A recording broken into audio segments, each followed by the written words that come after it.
आज की कहानी बहुत खास है दोस्तों। ये कहानी है एक ऐसे इंसान की जिसने ऐसे भारत में जन्म लिया जहां समाज के उच्च वर्ग के लोग गरीब और दलित वर्ग पर भीषण अत्याचार और शोषण कर रहे थे। लेकिन समाज की इस घृणा, अपमान और तिरस्कार के बावजूद उन्होंने ऐसी शिक्षा हासिल की जिसकी बदौलत वो भारत के संविधान के निर्माता बन गए। दोस्तों, मैं बात कर रहा हूं डॉक्टर भीमराव अंबेडकर जी की, जिनका जन्म 14 अप्रैल 1891 को मध्य प्रदेश के मऊ गांव में पिता रामजी मालोजी सकपाल और मां भीमाबाई के यहाँ हुआ। भीमराव अपने माता पिता की 14वीं और आखिरी संतान थे। उनके पिता रामजी ब्रिटिश सेना में सूबेदार के पद पर थे। परिवार महर जाति से था, जिसे लोग बेहद ही निकले टपके का मानते थे। उनका परिवार मराठी था, जो महाराष्ट्र के रत्नागिरी जिले में अंबाबाड़ी गांव से था। सेना में काम करते हुए डॉक्टर अंबेडकर के पिता सूबेदार बन गए और वो हमेशा अपने बच्चों की शिक्षा पर जोर देते थे। कुछ दिन बाद उनके पिता सेना से रिटायर हो गए और वो परिवार को लेकर सतारा चले गए, जहां कुछ दिन बाद अंबेडकर की माता भीमाबाई का बीमारी के चलते देहांत हो गया। अब अंबेडकर समेत 14 भाई बहनों की देखभाल उनकी चाचा ने कठिन स्थिति में रहते हुए किया। छुआछूत, घृणा और अपनी हीन मानसिकता की वजह से डॉक्टर भी अछूतों को बिना छुए ही उनका इलाज करते थे, जिसके कारण अंबेडकर के 14 भाई बहनों में से केवल 3 भाई और 2 बहनें ही बच पाए। बाकी सभी 8 भाई बहन शोषण के कारण मारे गए। आस पड़ोस में सभी हिंदुओं के बच्चे स्कूल जाते थे, जिन्हें देखकर भीमराव का भी मन करता था स्कूल जाने को। उन्होंने अपने पिता से जिद की उन्हें भी स्कूल जाना है, लेकिन अछूत होने के कारण यहाँ स्कूल में दाखिला मिल पाना आसान नहीं था। पिता एक ब्रिटिश सैनिक अधिकारी के पास गए और उनसे विनती की कि उन्होंने जीवन भर सरकार की सेवा की है और बदले में उनके बच्चों को स्कूल में एडमिशन भी ना मिल अपना एक बहुत बड़ा अन्याय होगा। इसके बाद उस अधिकारी ने उनके बच्चों को एक स्कूल में एडमिशन दिवा दिया। लेकिन यहाँ अंबेडकर जी को छुआछूत के ऐसे कड़वे अनुभव हुए जो वो जीवन भर नहीं भूल पाए। अंबेडकर जी स्कूल तो जाते थे, लेकिन दलित बच्चों को क्लास के बाहर बिठाया जाता था और टीचर्स उन पर कोई ध्यान नहीं देते थे। यहाँ तक कि अंबेडकर जी को कोई छूता तक नहीं था।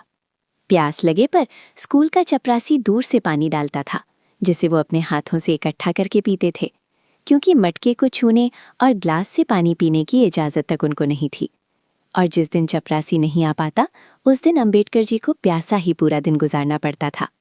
भीम स्कूल जाते समय पास के केन से पानी खींचकर पी लेते थे। कुछ ब्राह्मणों ने उन्हें ऐसा करते हुए देख लिया। फिर क्या था, एक दिन भीम को इस कुएं पर पकड़ लिया गया और जूते चप्पलों से जमकर उनकी पिटाई की गई और इस शर्त पर छोड़ गया कि वो फिर कभी उस केन का पानी नहीं पी लेगा। और एक बार वो बाल कटवाने के लिए नाई के पास आए तो नाई को पता था कि वो महार जाति का है।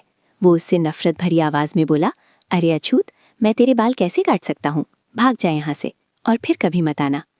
इन घटनाओं से भीम के स्वाभिमान को बहुत गहरी ठेस पहुंची। उनकी आंखें आंसुओं से भर गईं।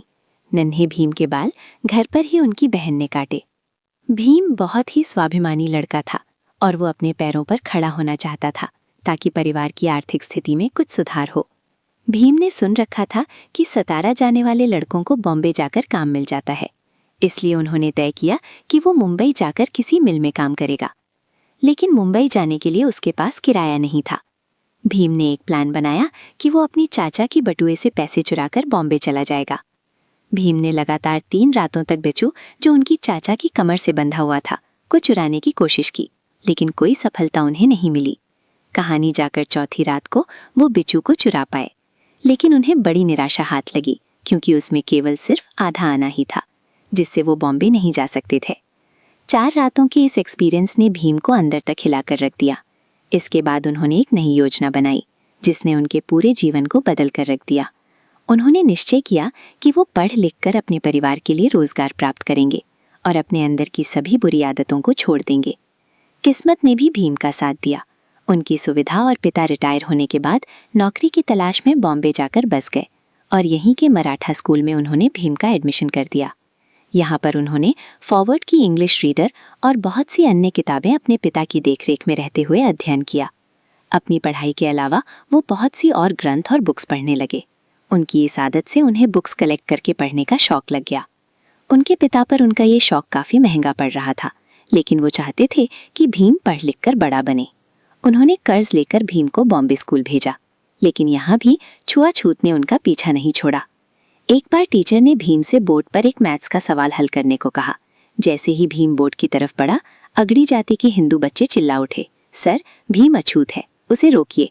दरअसल बोर्ड के पास उन स्टूडेंट्स के लंच बॉक्स रखे हुए थे जो भीम की परछाई पड़ने से अपवित्र हो सकते थे। इस डर से सभी बच्चों ने अपने डब्बे वहां से फौरन उठा लिए।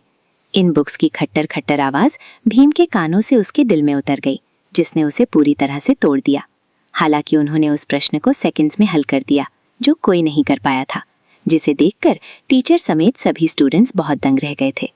इसके बाद उन्होंने हाई स्कूल पास किया और 16 वर्ष की उम्र में उनका विवाह 9 वर्ष की रमाबाई के साथ कर दिया गया। कॉलेज की पढ़ाई के लिए उन्होंने एल्फिंस्टीन कॉलेज में एडमिशन लिया। पढ़ाई के दौरान भीम की मुलाकात एक टीचर कैलुस्कर से हुई, जिन्हें पहले ही मुलाकात में भीम ने बता दिया था कि मैं एक अछूत हूँ, मुझे कृपया दूर रहें।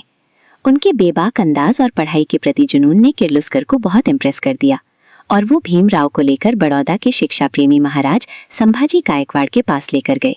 जब महाराजा बॉम्बे आए हुए थे, वो वहाँ एक सभा कर रहे थे, जहाँ उन्होंने भीमराव से कुछ सवाल किया जिनका उत्तर भीम ने बहुत अच्छे तरीके। इसके कुछ वर्ष बाद बड़ौदा के महाराज ने कुछ विद्यार्थियों को कोलंबिया यूनिवर्सिटी अमेरिका भेजने का निर्णय लिया। भीमराव महाराज से मिले और भीम की अंग्रेजी बोलने से वो उनसे बहुत प्रभावित हुए। उन्होंने भीमराव समेत कर लड़कों को छात्रवृत्ति देकर अमेरिका पढ़ने भेजा। कई साल बाद वो भारत वापस आए और बड़ौदा के महाराज के यहाँ मिलिट्री सेक्रेटरी के रूप में काम करना शुरू किया। लेकिन सैया अधिकारियों को मेहर जाति के एक लड़के को सेना के उच्चाधिकारी के रूप में बैठा देना पसंद नहीं आया।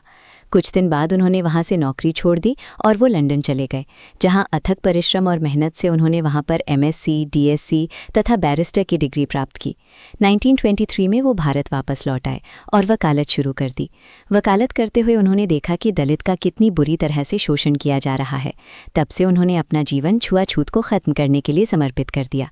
उन्होंने मुसलमान और सिखों के अलग से मतदान को देखते हुए दलित के लिए भी अलग से मतदान की मांग उठाई, जिसके कारण गांधी जी आमरण अंश पर उतर आए। पीछे ले ली। भीमराव अंबेडकर फिलोसोफर, राइटर और एक महान लीडर हैं, जिन्होंने केवल समाज में सदियों से दबे गए दलित और अछूत लोगों के लिए लड़ाई लड़ी, बल्कि इतनी भिन्नताओं से भरे भारत को एक संविधान में बांधने का काम भी किया। जब आज़ादी के वक्त भारतीय नेता आज़ादी और नए संविधान स्वयं बनाने की बात कर रहे थे, तब ब्रिटेन के प्रधानमंत्री विंस्टन चर्चिल ने कहा था, बनाने दो भारतीयों को अपना संविधान। भारत में इतनी डाइवर्सिटी दिया है कि इसके लिए एक कानून बनाना इम्पॉसिबल है। भारत जल्दी ही बिखर जाएगा और टूट जाएगा। लेकिन इतिहास गवाह है, अंबेडकर जी ने इतने कम समय में भारत को दुनिया का सबसे बड़ा लिखित संविधान बनाकर दे दिया। इसके बाद 1950 में अंबेडकर जी बौद्ध धर्म के सम्मेलन में श्रीलंका गए। भारत लौट के बाद उन्होंने नागपुर में 14 अक्टूबर 1956 को अपने लाखों अनुयायियों के साथ हिंदू धर्म त्याग कर बौद्ध धर्म की दीक्षा प्राप्त कर ली। मतलब ये, बाबा साहब ने बौद्ध धर्म अपना लिया। अंबेडकर जी ने हिंदुओं में प्रचलित जाति प्रथा की घर निंदा की। इसके लगभग 2 महीने बाद 6 दिसंबर 1956 को बीमारियों इसी वजह से उन्होंने अपनी अंतिम सांस ली। उनका अंतिम संस्कार बौद्ध धर्म के रीति अनुसार हुआ। दोस्तों, अंबेडकर जी की मौत के कई वर्षों तक कांग्रेस की सरकार रही, जिसके नेताओं ने जीते जी खुद ही को भारत रत्न तो घोषित कर दिया। लेकिन भारत माँ के असली रत्न यानी डॉक्टर अंबेडकर जी को 1991 में वीपी सिंह की सरकार आने पर ही भारत रत्न मिल पाया। अंबेडकर का कहना है, जीवन लंबा होने के बजाय महान होना चाहिए। मैं ऐसे धर्म को मानता हूँ जो स्वतंत्रता, सामान्यता और भाईचारा सिखाए। दोस्तों, ये वीडियो अंबेडकर जी को समाज और भारत के लिए किए गए कार्यों के लिए समर्पित है। कुछ मिनट में उनका पूरा जीवन बता पाना पॉसिबल तो नहीं है, लेकिन फिर भी मैंने ये कोशिश की है। दोस्तों, आज की वीडियो में बस इतना ही। इस चैनल पर सिर्फ बाबा साहब के जीवन से जुड़ी छोटी बड़ी सभी जानकारी लेकर आते रहते हैं। यदि आप बाबा साहब को पसंद करते हो और इनके बारे में और अधिक जानना चाहते हैं, तो हमारे अंबेडकर साहब जी यूट्यूब चैनल को सब्सक्राइब कर लें। वीडियो को पूरा देखने के लिए